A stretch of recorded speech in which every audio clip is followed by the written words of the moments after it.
Hi hello नमस्कार. मी रुपाली तुमचं स्वागत करते अजून एक नवीन व्लॉगमध्ये. कसे आहात? मजेत ना? तर मजेतच असायला हवं. आज इथनं शनिवार होता, त्यामुळे इथनं स्वयंपाकाचा कंटाळा आला, त्यामुळे आम्ही निघालो होतो मिसळ खायला. तर ग्रेप्स एम्बॅसीमध्ये गेलो होतो. चला तुम्हाला पण घेऊन जाते. सकाळी सकाळी निघालो होतो. मग निघाल्यानंतर इथनं आमच्यापासून जवळच आहे ग्रेप्स एम्बॅसीची मिसळ, म्हणून मग तिथे निघालो होतो खायला. कारण की इथनं पाऊस आहे ना, तर आता येतो आणि जातो नाही का, मध्येच खूप जोरात येतो आणि मध्येच थांबून जातो असं. तर मग पोहोचलो होतो. हे ग्रेप्स सीची एंट्री आहे. एंट्रीमधनं मध्ये गेलं की मस्त छान आहे ॲम्बियन्स, पण आता थोडंसं काम चालू आहे तिथे. त्यामुळे ना पहिली एंट्री दुसरीकडनं होती ना, आता चेंज केली त्यांनी, त्याच्यामुळे मग ते थोडंसं काम चालू आहे. त्यामुळे जास्त काही ॲक्टिव्हिटी नाही आहे तिथे. पण मग मिसळच खायला गेलो होतो आम्ही पण. मग तिथे पोहोचलो. मध्ये गेल्यानंतर सगळं छान आहे. कॅमल दिसलं. आई पुन्हा मस्त खुश झाले होते कॅमल बघून, हॉर्स बघून. चाललं होतं त्यांचं. मध्ये एंट्री केल्यावर आहे ना, छोटे छोटे स्टॉल लावलेले आहेत सर्व. हे थोडीशी झाडाची कटिंग चालू होती आणि ना इथे आहेत ना झाडच आहे विकायला, आणि ना छोटे छोटे स्टॉल होते सर्व. त्याच्यामुळे मग छान वाटलं. काही घेण्यासारखं नव्हतं स्टॉलमधनं, पण तरी पण छान वाटलं बघून सर्व, की नवीन काहीतरी बघायला भेटलं म्हणून. आई बापूही ना त्याच्यावर बसून बघत होत्या. उंच होतं.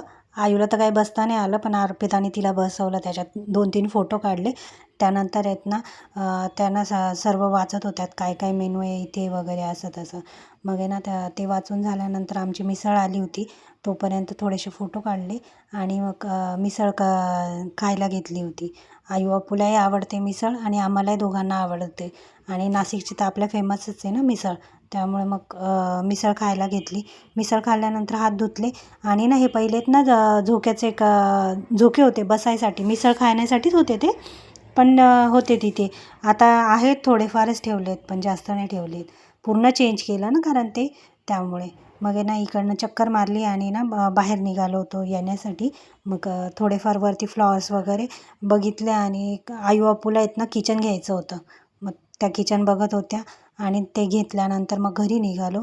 घरी आल्यानंतर आहेत ना थोडा आराम केला. संध्याकाळच्या वेळेस आहेत ना चहा ठेवला होता. चहा ठेवला, दोघांनी मस्त चहा घेतला.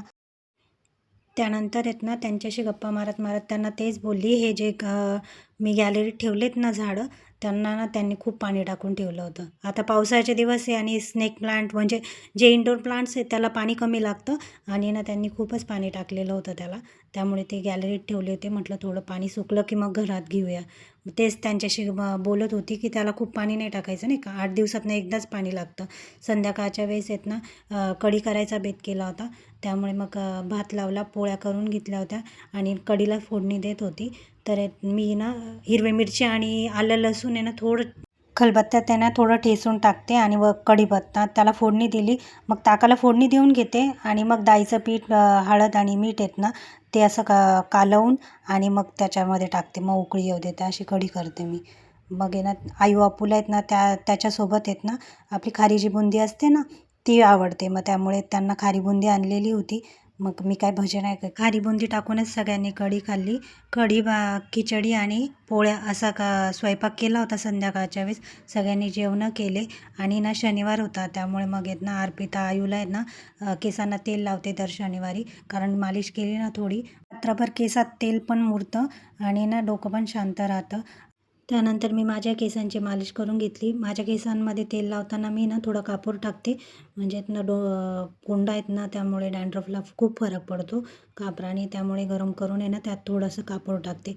याच नोटवर आजचा व्हिडिओ इथेच एंड करते. चला भेटू नेक्स्ट व्हिडिओ.